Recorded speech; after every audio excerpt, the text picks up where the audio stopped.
जय शिव गुरु, हर हर महादेव, जय माँ पार्वती। तो मैं शिव शिष्या अर्चना आप सभी के लिए एक बहुत ही सुंदर शिव चर्चा कथा लेकर के आई हूँ। तो कथा सुनाने से पहले आप सभी से मैं हाथ जोड़ करके प्रार्थना करती हूँ कि कथा को अंत तक सुनिएगा, क्योंकि मैं नहीं चाहती कि आप कथा को अधूरा सुन करके, अधूरा छोड़ करके भगवान का अपमान करें। बहुत ही पुराने समय की बात है। एक ब्राह्मण था जो कि भगवान शिव का परम प्रिय भक्त था।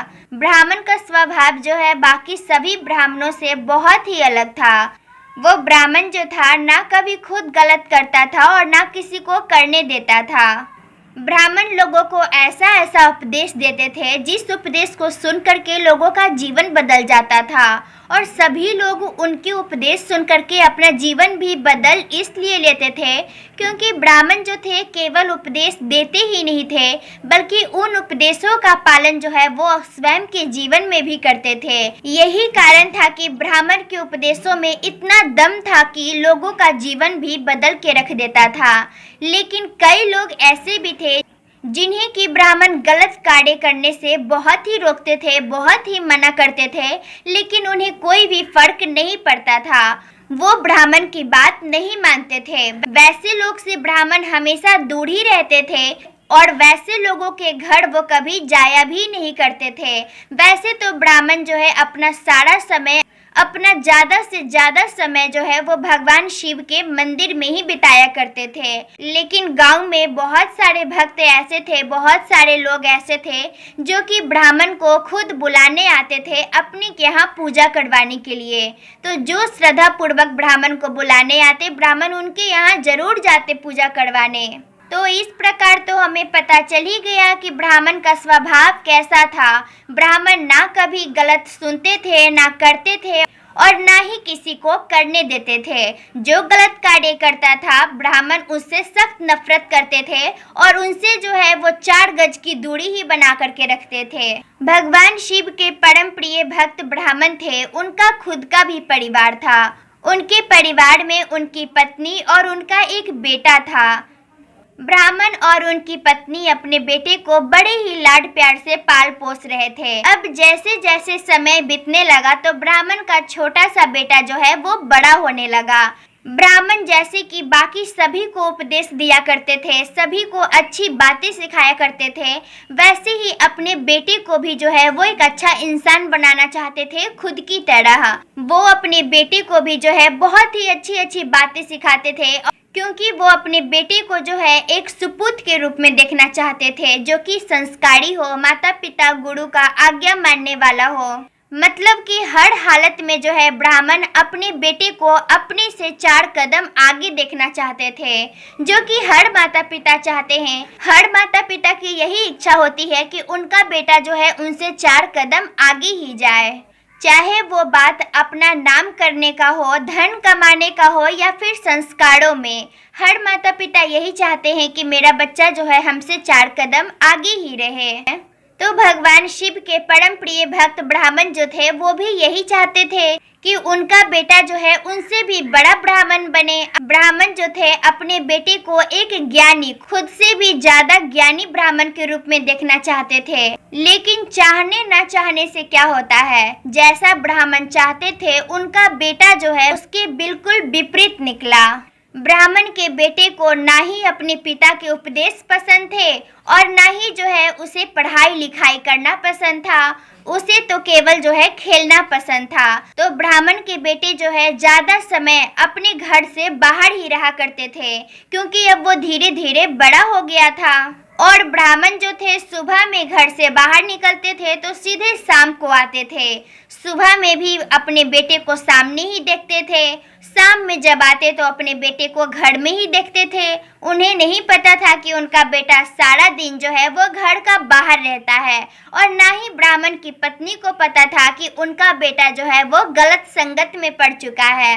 ऐसे ही एक दिन क्या होता है कि ब्राह्मण जो है वो मंदिर जा रहे थे सुबह सुबह, तो उन्हें रास्ता में एक व्यक्ति मिलता है और बोलता है क्या पंडित जी, आप जितने संस्कारी हैं, जितने उपदेश देने वाले हैं, उतना ही उपदेश अपने जीवन में उतारे हुए भी हैं। आपके इतना ज्ञानी तो इस गांव में क्या, अगल बगल के गांव में भी ढूंढने से भी नहीं मिलेगा। लेकिन आपका सुपूत का क्या हाल है, आपको पता भी है कुछ? तो ब्राह्मण जो है बड़े ही आश्चर्य भाव से उस व्यक्ति को देखते हैं और बोलते हैं, क्या हाल है मेरे बेटे को, आप ही बता दो। तो वह गांव का व्यक्ति ब्राह्मण को बोलता है कि आपका बेटा जो है दिन भर लड़ाई झगड़ा करता रहता है और अपने दोस्तों से जो है अशब्दों में ही बात करता है। इतना ही नहीं पंडित जी, आपका बेटा तो नशा भी करता है। आपको ये सब पता भी था? आपका बेटा कभी आपको बताया है? ब्राह्मण जो है वो कुछ भी नहीं बोलते हैं और वो मंदिर जो जा रहे थे वो वापस घर लौट आते हैं और फिर अपने बेटे को देखते हैं कि वो खाना खा रहा था, जल्दी जल्दी खा रहा था। और वो जल्दी जल्दी इसलिए खा रहा था क्योंकि बाहर जो है उसके दोस्त उसका इंतजार कर रहे थे। ब्राह्मण जैसे ही जल्दी जल्दी अपने बेटे को खाते देखते हैं तो ब्राह्मण जो है उसे बोलते हैं कि चलो तुम्हारा खाना हो गया और मेरे पास आओ। ब्राह्मण जाकर के खाट बिछा करके उस पे बैठ जाते हैं। उनका बेटा थोड़ी ही देर में आता है हाथ धो करके और फिर ब्राह्मण उससे पूछते हैं कि ये तुम्हारे बारे में मैं क्या सुन रहा हूँ। फिर क्या, ब्राह्मण का बेटा जो है बड़ा ही भोला सा मुंह बना करके बोलता है, आपने मेरे बारे में क्या सुना है पिताजी? फिर ब्राह्मण जो है अपने बेटे को बोलते हैं, मैंने सुना है कि तुम बाहर में अपने दोस्तों के साथ जो है हमेशा अशब्दों में ही बातें करते हो और तो और उनके साथ झगड़ा भी करते हो और इतना ही नहीं, तुम जो है उन लोगों के साथ नशा भी करते हो। ब्राह्मण का बेटा अच्छी तरीके से जानता था कि उसके पिता के नज़र में गलती का कोई माफ़ी नहीं होता है। उसके पिता कितना कट्टर हैं, उन्हें गलत काम बिल्कुल भी बर्दाश्त नहीं होता है।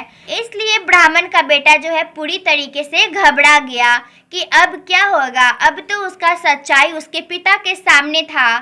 लेकिन शिव भक्त ब्राह्मण जो है बड़े ही धैर्य से काम लेते हैं और अपने बेटे को बोलते हैं, मैं तुम्हारी गलती को माफ करने के लिए तैयार हूँ, लेकिन मेरी एक शर्त है और शर्त मेरा यही है कि आज से, अभी से जो है तुम अपने दोस्तों का संगति छोड़ दोगे और कभी भी कोई गलत कार्य अब से नहीं करोगे। और अगर तुम्हारे बस में ऐसा करना नहीं है तो मेरे घर में तुम्हारे लिए कोई जगह नहीं है। ब्राह्मण का बेटा जो है बहुत ही घबरा जाता है कि पिताजी इतनी बड़ी बात बोल दी है। ब्राह्मण का बेटा जो है यही सोच करके हाँ बोल देता है कि पिताजी मैं अब से ऐसा कोई कार्य नहीं करूँगा, मैं नशा नहीं करूँगा और मैं अपने दोस्तों का संगति भी छोड़ दूंगा। ये सोच करके बोलता है कि पिताजी जो है उसे कहीं घर से सच में बाहर ना निकाल दे। अब ब्राह्मण भी देखते हैं कि उनका बेटा जो है अपनी गलतियों को लेकर के उनसे माफी मांग रहा है तो वो माफ कर देते हैं और फिर ये सोच करके वो भूल जाते हैं कि उनका बेटा जब बोल दिया है कि वो गलती नहीं करेगा तो नहीं करेगा। और फिर जो है ऐसे ही समय बीतने लगता है। लेकिन ब्राह्मण का बेटा जो है ना ही अपने दोस्तों का संगति छोड़ता है और ना ही जो है वो अन्य कोई भी बुराई छोड़ता है। ऐसे ही समय बीतने लगता है और धीरे धीरे जो है ब्राह्मण के बेटे के अंदर बुराई पर बुराई आता जाता है। अब तो उसने बुराई की हदें भी पार कर दी थी। वो चोरी पे उतर आया था। वो दूसरों के घर पे जा करके जो है चोरी किया करता था। तो ऐसे ही एक दिन क्या होता है कि ब्राह्मण जब मंदिर जा रहे थे तो रास्ता में ही क्या होता है, पूरा बादल घिर जाता है और फिर बादल को देख करके ब्राह्मण को लगता है कि आज घनघोर बारिश होने वाला है। तो ब्राह्मण जल्दी जल्दी से जाते हैं, भगवान शिव को भोग लगाते हैं और फिर भगवान शिव को भोग लगा करके अपने घर लौटने लगते हैं। तो रास्ता में ही वो अपने बेटे को देखते हैं कि वह एक पेड़ के नीचे बैठ करके जो है वो नशा कर रहा था। ब्राह्मण को बहुत ही गुस्सा आता है। ब्राह्मण जो है अपने बेटे के पास जाते हैं और ब्राह्मण अपने बेटे को 2-4 लप्पर लगाते हैं और फिर वहां से घसीटते हुए जो है अपने घर तक लेकर के आते हैं। रास्ते में ब्राह्मण को सभी लोग देख रहे थे पर किसी की हिम्मत नहीं थी कि ब्राह्मण के सामने आकर के कुछ बोलते। ब्राह्मण जी अपने बेटे को लेकर के अपना घर पहुंचते हैं और फिर अपनी पत्नी को बोलते हैं कि तुम्हारे बेटे ने जो काम किया है मेरी नज़र में उस काम के लिए कोई माफ़ी नहीं है। ऐसा गलती करने वालों को मैं तो अपने घर में कदम भी रखने नहीं देता हूँ, लेकिन मैं सिर्फ तुम्हारे लिए इसे अपने घर लेकर के आया हूँ, क्योंकि तुमने इसे जन्म दिया है और तुम्हें जितना इसे निहारना है, जितना देखना है देख लो, क्योंकि आज के बाद से ये कभी भी हमारे घर में नहीं आएगा। इतना में ही गांव के कुछ लोग ब्राह्मण के पास पहुंचते हैं और ब्राह्मण को बोलते हैं कि देखिए पंडित जी, आपके सुपुत्र ने मेरे घर पे आकर के चोरी की है, और जब हम लोगों ने इसे रोकना चाहा तो ये अपने सभी लफंगों दोस्तों के साथ जो है हमारी पिटाई भी की है।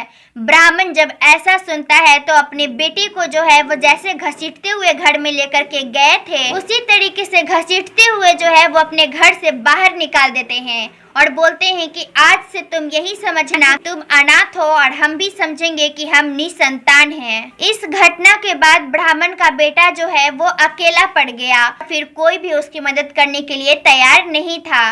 ब्राह्मण का बेटा जो है वो भटकते भटकते एक गांव से दूसरा गांव, दूसरा गांव से तीसरा गांव जाता रहा और फिर उसे इस तरीके से कई दिनों जो है भूखा रहना पड़ा। उसे खाना तो दूर का बात है, पानी भी नसीब नहीं हो रहा था। बहुत दूर चलने पर जो है उसे कहीं कहीं कोई गांव में कुआं मिलता था, वहां से जैसे तैसे वो पानी बाल्टी में निकाल करके जैसे तैसे वो पी लिया करता था।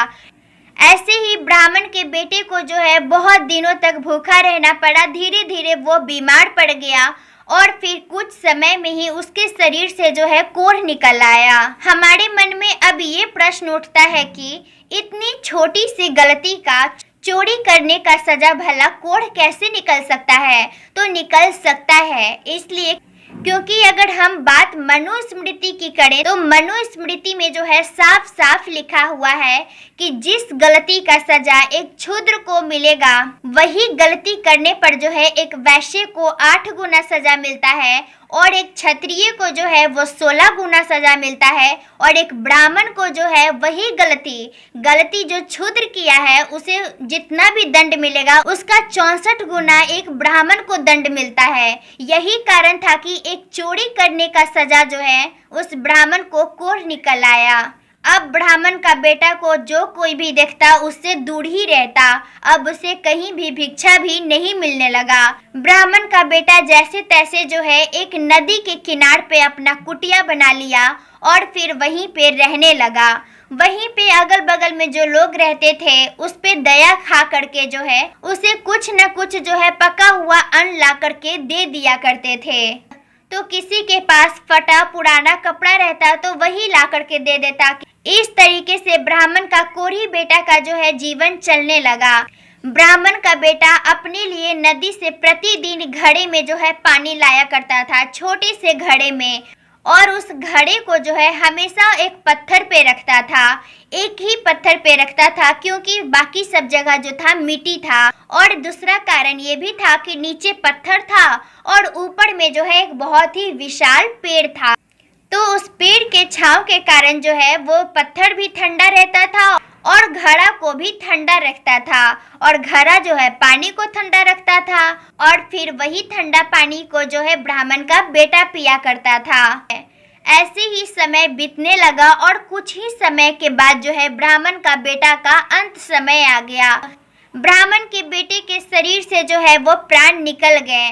उसे लेने के लिए जो है यमराज के यमदूत आते हैं और फिर ब्राह्मण के बेटे के शरीर से जो है प्राण निकाल करके उसे खींच करके घसीटते हुए जो है यमदूत ले जाने लगते हैं। तभी जो है भगवान शिव अपने शिव दूतों को भेजते हैं। शिव दूत जब ब्राह्मण के बेटे के पास आते हैं तो देखते हैं कि उसका प्राण तो यमदूत लेकर के जा रहे हैं।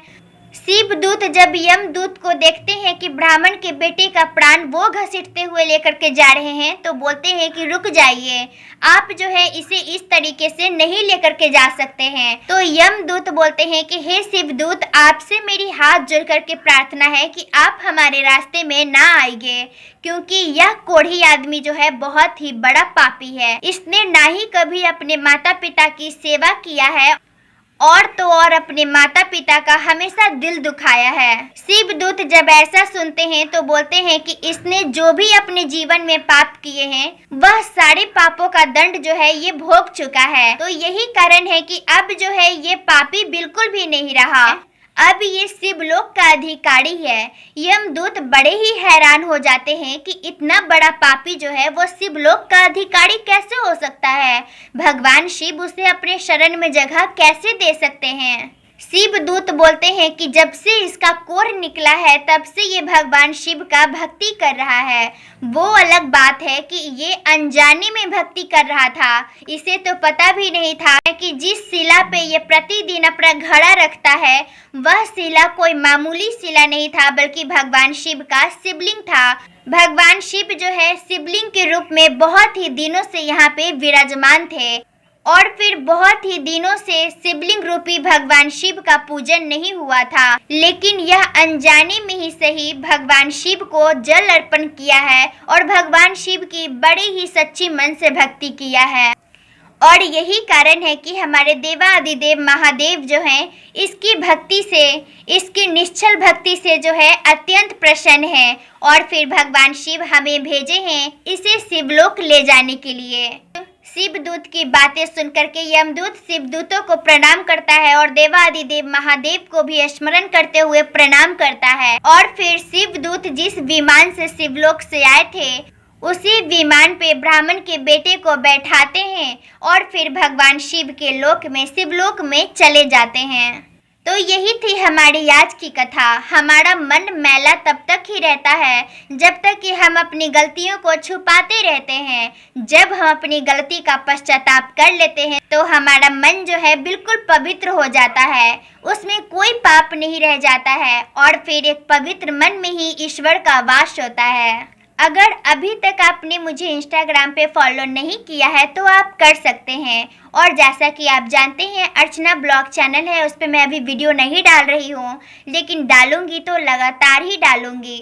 तो फिर मिलती हूँ अगली वीडियो में एक नई कथा के साथ। तब तक के लिए नमस्कार और अंत में प्रेम से बोलिए हर हर महादेव, घर घर महादेव।